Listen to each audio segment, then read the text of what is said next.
Okay, so you can see when I created that circle, though, it is tangent here, but it doesn't appear to be tangent here. And what it is still tangent to this arc. Okay, it's tangent to the projected path of this arc. But we need to extend this arc to make it tangent to the circle. So let's use the extend command. EX, enter. So I'll select the circle, and then enter, and then select the arc. And you can see that it extends the arc to its tangent point on this circle. So once I've done that, TR, enter, enter. I can click the circle, and now it's nice and cleaned up there. All right, so we'll do that again. So C, enter, T, enter. Oh, C, enter, T, enter. Now I need to select that as a tangent and that as a tangent with a radius of 12. And again, you can see we have a gap. So we can extend. By the way, the extend is here on the 2013 version of AutoCAD is in the same drop down as trim. But let's extend. So I'll EX, enter, select the circle, enter, select the arc, and then escape. TR, enter, enter to trim the circle away. And we'll have to do the same thing on the other side. C, enter, T, enter. Oh. So find this as a tangent, that is a tangent with a radius of 12. Again, I have a gap, so extend, TR, enter, enter, and do it once more.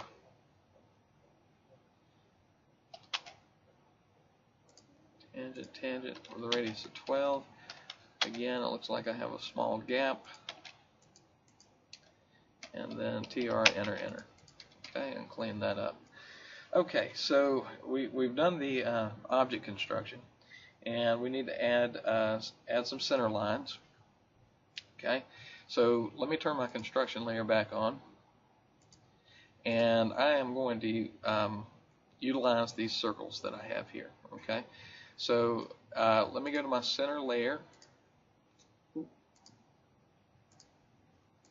and go to annotate, dimensions, and then select the center mark tool, and you can click on the circle, the construction circle that you created, and you can do it again on this side. Now the thing is that you notice that the center mark doesn't go as far outside as it needs to. Okay, it's using the circle as something to dimension off of, not the square. Okay, so what you can do is just for consistency, you can see that if I were to do a distance measurement, this goes 2.5 outside of the circle. So let's just let it do the same thing outside of the square. So let's extend the center marks to the outside of the square. Okay, and let's use the lengthen command, LEN, enter, DE, enter, and then 2.5, enter, and then click here, here, and here. Now we don't want to click here because this transitions from a straight line to an arc at this point, so we don't want to extend the line there. And let's turn off, go back to the home tab, turn off our construction layer. Let's have a look. Okay, so we have our center marks. Okay, so now you'll notice that we have an ellipse. Okay, now this is a revolved section. Okay, and what this does, this shows the shape, the 3D shape of the depth of this object. Okay, and this kind of section view is helpful because there's not a need for another view to show this. A complete other view to show how this object is shaped through here. So we can do this with a little section view through here.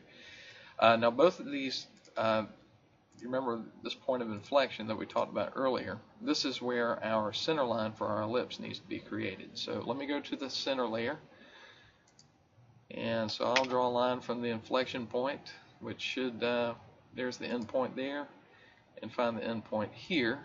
And now let's use the lengthen command. DE, enter, 2.5 is fine. Okay, and extend that. Okay, and now let's create an ellipse on the visible layer. So we can create an ellipse with EL, enter, and then I will just click on that intersection, and then kind of pull my crosshairs down in this direction. And AutoCAD has asked me to specify the distance to the other axis. I will just type in 5.5. Okay, because this has the depth of 11. Alright, so now we've created the boundary of this little section view.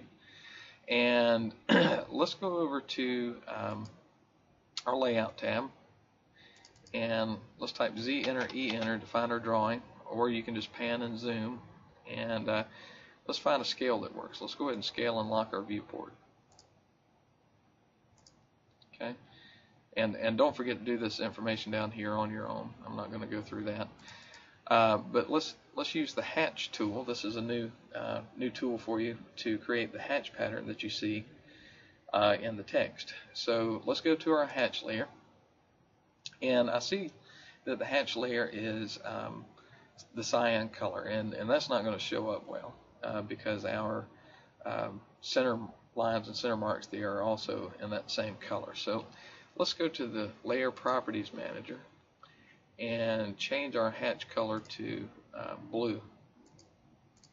Okay.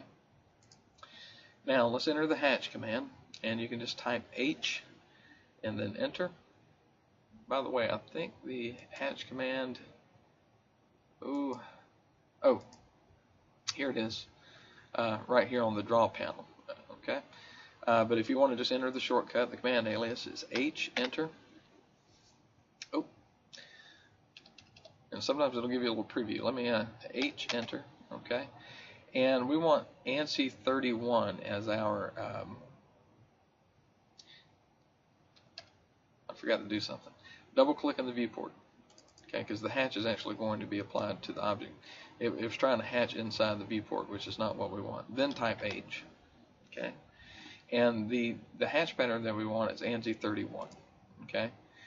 But before we do that, I think we're going to choose relative to paper space, and we're not going to go in this in great detail now, but there is actually a standard for how far the distance between the section lining should be, and this tool allows us to create the correct hatch scale. So I'm going to select relative to paper space, and also getting a little ahead of myself. Let me go change to the hatch layer, and go back to the hatch creation tab. Okay, so ANSI 31 is selected, and I have selected relative to paper space, and now I can just go in here and click the different places around the ellipse and then enter. Now the thing is that hatch is probably the worst angle it could possibly be, because it's almost in line with the center mark, and so we really want to rotate our hatch kind of like what they have shown in the book.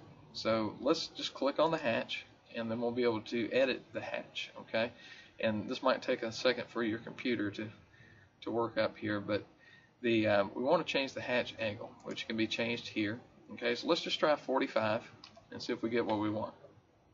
Okay, well, it rotated at 45 degrees, but it's kind of, it went the wrong way. So let's try that again. Let's click on it again, and let's try negative 45 and see if we get what's shown in the text. Okay, so now we have what's shown in the text, which is exactly what we were wanting. Okay, so I can double click outside the viewport now. The only thing that I'm not happy with is the way the center line for the ellipse is displaying, and it's the line type scale. So just real quick, I'm going to see if I can fix that. I'm going to click on the line type, or the line. Over in line type scale, let's change this to 0.5. And it was at 1, and it just so happened that this worked out pretty well. Now the center line is actually showing up as a center line. Okay, and again, don't forget to fill out the information in your title block, and I hope this helps you out with the construction of the special S wrench. And that concludes this video.